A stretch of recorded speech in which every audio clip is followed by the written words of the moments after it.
name is Breslin. I'm going to be talking about the basics of the multimeter.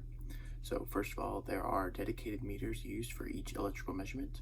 Voltmeters use volts, ohm meters measure ohms, and ammeters measure amps or milliamps. There are a lot of meters to use, so we all have them combined in the multimeter, which is a device to measure volts, ohms, amps, and milliamps.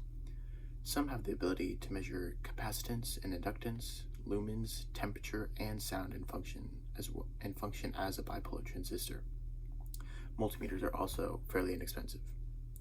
Next is the basic parts. So on top you have the display showing the results, then the dial to select the meters, and then the leading points to where the measurements are being conducted. So to use the function selection dial, turn it left for DC volts and then turn it right for AC and DC amps. The meter is auto-ranging and automatically selects the proper range. So to measure volts, turn the function selection dial to DC volts and put the red lead into the V/ohm/MA terminal. Then put the black lead into the COM terminal and place the leads parallel with the device measured. To measure ohms, turn the dial to ohms and have the leads the same as the volts with the red lead in the V/ohm/MA terminal and the black lead into the COM terminal.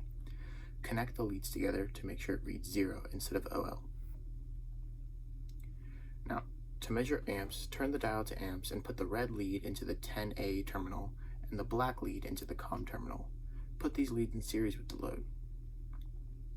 Finally, to measure milliamps, turn the dial to MA. Some meters require a change in leads for milliamps and amps, but some don't. You can also measure milliamps with the amp scale, but with a reduced accuracy. Some warnings are that while making measurements, you must first make sure the meter is set up for the type of measurement. Also, do not quickly switch back and forth between amps and volts while changing the leads. The multifunctional could come at the expense of destroying your circuit or meter, so be mindful of that. If you measure voltage while setting to amps, you could blow a fuse or short out components, so be careful of that as well. Some more basics to remember is that voltage leads are placed in parallel with the item being measured, which has red to positive and black to negative. Ohms measurements are without power, and amps leads are placed in series with the device being measured. That's it. Thank you for watching.